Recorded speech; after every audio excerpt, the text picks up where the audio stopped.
Alright, let's see if y'all were spitting or tripping.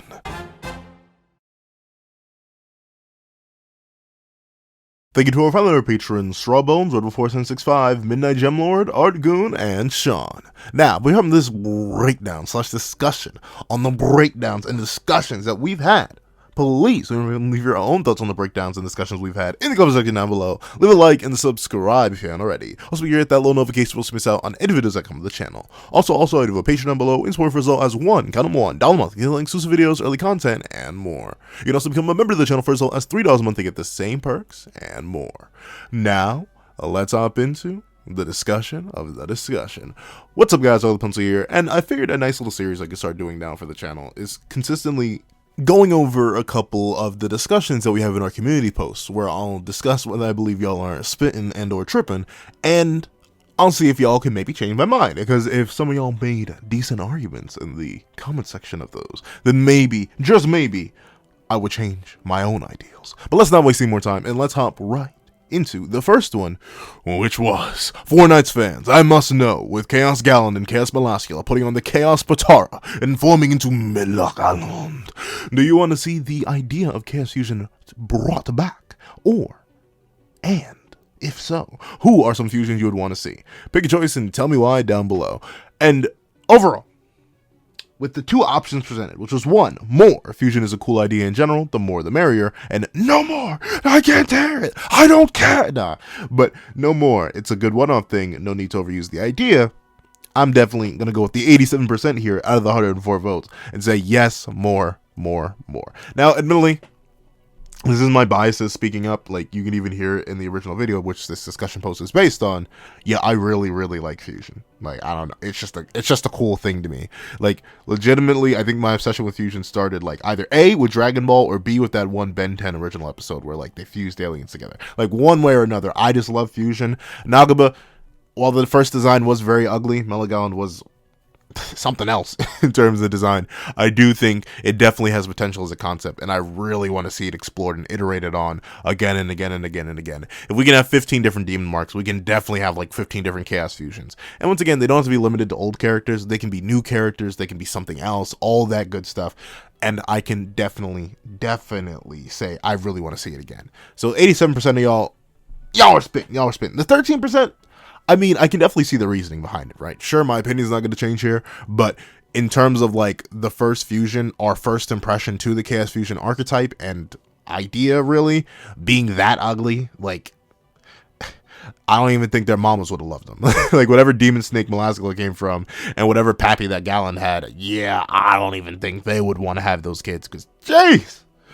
When you put them together, they look ugly. So I can definitely understand if you think Nagaba is going to make every single one of them as ugly as Meliodas, and they're going to get done as dirty as Meliodas, like, yeah, I can definitely understand why you are against Chaos Fusion. However, I'm still definitely down for it, so I'm still rocking with it. However, let's move on to the next one. And it came with a video that I knew was going to be like, what? Like, sometimes when I make video titles and I just think of ideas, like, I go into my Google Doc of videos and just type things down. I knew this next one was going to be a little bit funny in terms of what I was going to name it. But with that being the case, the video was, the mini Percivals are fundamentally terrifying. 7 Deadly Sins / Four Knights of the Apocalypse. And I ended up asking y'all, Four Knights fans, I gotta know, do you think Nagaba is slowly building to a story surrounding Percival's magic and its independence? Or do you think Nagaba is just using their sentience as a funny quirk to add to the ability? Pick a choice and let me know why down below. And overall, with 108 votes, we have story being one option. This is the same guy who wrote Mael. He's cooking it up in the kitchen right now. And option 2, no story. This is the same guy who wrote humans. He not a cook. And with an overwhelming 83% of the vote, we do have story. This is the same guy who wrote Mael. He's definitely cooking something up in the books. And admittedly, I'm not I'm not gonna disagree with y'all. Notably, I do have my own issues with Nagaba and, like, dropping plot threads and making mistakes and continuity errors and retcons. Like, trust me, I have my own issues with him, but I think it's just too heavily weighted. Like, this is too deliberate. This is too strange. He's pointed it out too many times in the narrative, from Nasians noticing it to Percival noticing it to the Percy platoon itself becoming, like, fully sentient and automated. Like, stuff like that you don't just include to be funny. I mean, you may. It's funny right now while they're not a present threat, but like, I don't think you just do that and we just slide that under the rug and just never mention it again. Like, we're not going to do that. I think I'm a little bit too paranoid right now about the mini Percies. And it looks like 83% of y'all are agreeing with me. 17% of y'all, though, I definitely can 100% understand why y'all don't see this. Nakaba may not be cooking. Once again, like I said, Nakaba does have multiple drop plot lines. He does have multiple characters that seem wasted. He does have multiple ideas and magics that sort of just seem to fall to the wayside. So overall, I can definitely understand where this sort of lacking faith comes in with Nakaba. Because, you know, yeah, he made Mael, but he also made Mael's power scaling. So, like, legitimately, the man definitely has a dichotomy in terms of how he be writing sometimes. So I can 100% understand y'all and your general fear and sort of distaste in Nakaba and his cooking abilities. So I can definitely understand that. Definitely rock with the 80%. Well, but I can definitely understand it, but I 100% still rock with 83% out of the 108 votes. Like, he's got to be cooking something. There's no way. With our main character, no less, he's got to be cooking. But enough of that. Let's move on to the next one. And the whole idea of something that scares me to my very bones. The video discussion was, Arthur should be the final villain, but he won't be. 4 Knights of the Apocalypse. And I ended up asking you, 4 Knights of the Apocalypse fans, let me know. With the many hints and seeds of Arthur not being himself, him needing to be saved, and the mighty will of chaos being hinted at time and time again, do you think Arthur's going to end up as our final villain, or is someone else going to step forth as our final threat? Pick a choice and let me know why down below. And you had 2 options. You either had the end, Arthur ended the last series, he must end this one, or the start, no more than a falsehood, another shall stand. And while we were starting to build a streak, I was agreeing with the majority. But seemingly out of 113 votes in our 2 options presented, 64% with the end. Arthur ended the last series, he must end this one. And I mean, like, this is a case where I definitely get it, but I'm gonna actually have to side with the minority here and say 64% of y'all of 113 are fundamentally tripping. I don't know. I'm definitely more leaning towards the start, no more than a falsehood, another shall stand, mainly because it just doesn't seem like it. Like, once again, the story has gone out of its way on multiple levels to allude that Arthur isn't really himself. On 1 level. 2, he got stepped on. And I'm sorry, I just can't respect the final villain that got stepped on before we hit the 100 chapter mark. 3, he seems to be, like, there's a whole narrative around saving him. Like, there's so much going against Arthur being the final villain that as much as I want it, I want to be with y'all in the end. I want to 100% buy into the fact that Arthur, he just became evil. He had character development. All this stuff happened off screen. We're going to learn about it. And thusly, he's going to end up being our final big bad. And he's going to be in full control of himself. And it's all going to be great. I don't know. I just can't buy with that. I think y'all are tripping because, like, too much narrative weight has been put on it.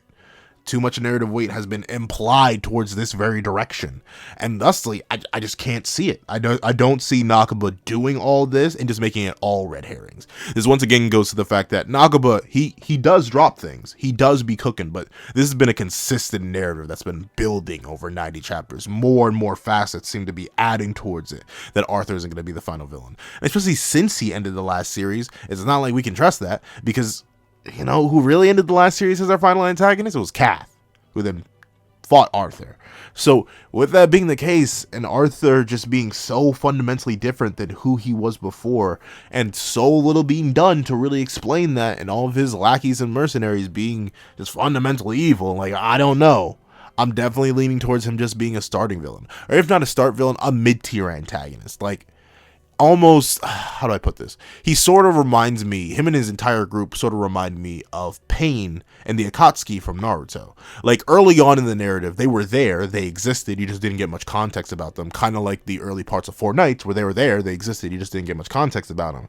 Then you get to around the middle of the series, and they become major, big, bad, seemingly final boss antagonists, but only for it to be revealed in the end that, oh, actually, no, it was Obito, and Obito was being controlled by Madara, and Madara was being set up by Zetsu, who was made by Kaguya. Like, I don't think it's going to be as complicated as a chain, but at most, I can see Arthur being like a mid-tier, middle-of-the-line villain, and thusly we're going to get something else. And with that being the case, I don't know. The ratio is now 2-1. You were spitting twice, but now y'all were tripping.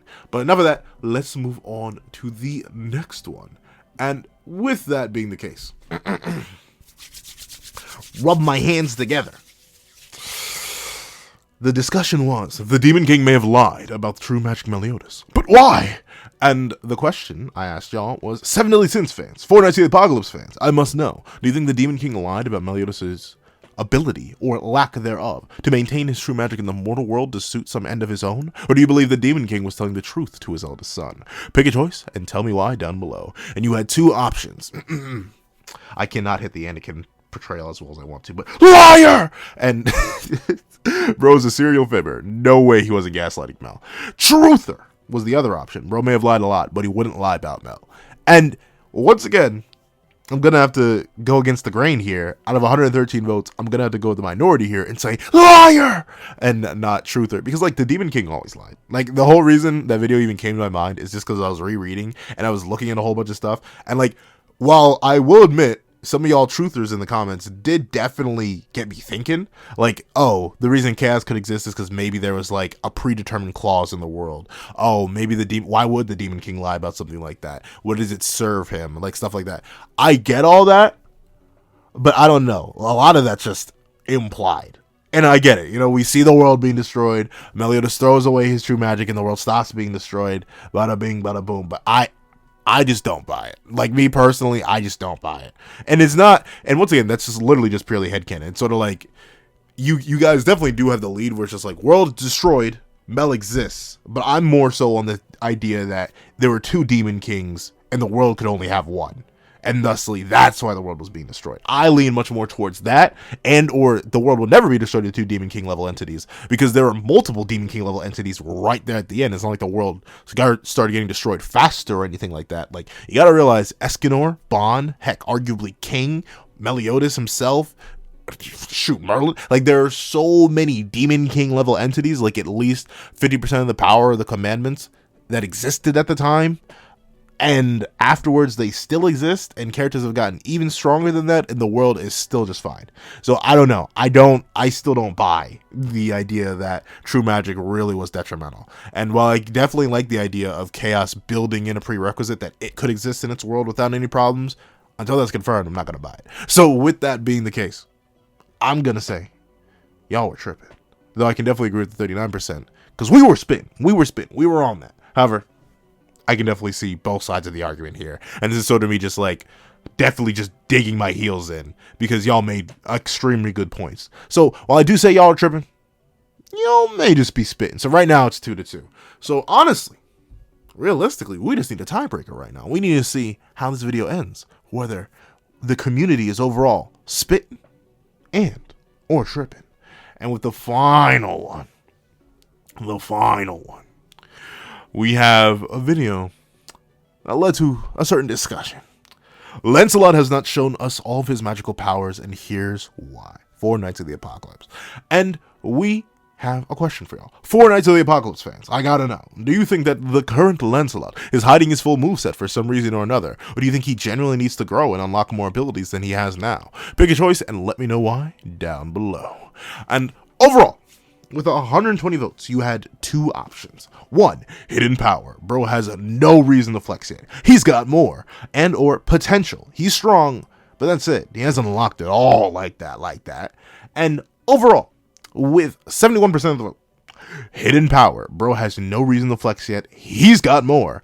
Took the lead over potential. And admittedly, I'm definitely leaning towards that too. I will agree, the majority was definitely spitting right here. Mainly because we've never seen him pressed. Like, remember, the only time we really got to see the Sins, or really any character in the original series, pull out their like full max kit is whenever they were in actual life-threatening danger. And realize, the most we've seen of a full power Lancelot is just hitting things. Like, he literally just put a hand through Arthur's chest when he was at full power and actually using his right hand. And we don't even know if that was his full power or him just flexing his aura. Like, legitimately, we don't have any confirmation that we've ever even remotely seen Lance go all out. And I don't take Donnie's statement at face value. The fact that he quote unquote says, oh, so that thing against the leader of the Dark Talismans was your full strength? Yeah, Donnie, I don't buy that. And it's not like Lance agrees with him. He just continues talking after the fact. So I definitely don't think we've seen Lance's full power, and definitely not seen his full kit. He definitely has more sauce in the tank. Like, I 100% believe that. Whether it be hidden magical abilities, like his own innate ability, like a fusion of Snatch, or some sort of wind abilities, and or a lot of y'all have been theorizing disaster for him, considering he's another fairy prince, technically future fairy king, so I could definitely see that happening too. There's a whole bunch of sauce that I think Lancelot just hasn't seen yet, or no, hasn't shown us yet, and we may hypothetically see it on his journey back to Benwick when he's on his own, because he'll finally be on his own. He'll probably be assuaged with threats that will actually go out there and test him, so I think he'll definitely show us more of his kit then. So the 29% of y'all, I can definitely see it. You know, he still is 16. He doesn't have his wings. He doesn't even have a proper weapon. He definitely has way more potential in him, and he's definitely going to grow a whole lot more. Maybe not power-wise, simply pure abilities-wise. But even with that, I will have to say, y'all kind of were tripping. Like, there's no way we've seen all of Lance's kit just yet. Like, Percy gets new kits every other week. So, obviously, you know, Lance definitely is more in the tank.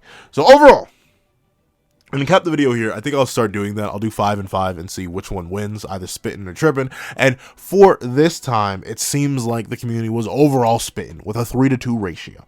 We were agreeing a whole lot more. Well, not a whole lot more. It was still 3-2. It was very close. We needed a tiebreaker. We were very close to y'all tripping.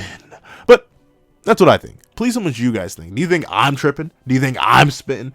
Tell me that down below. And leave your own opinions on all these discussions, either on those original discussion posts or in the comment section of this very video.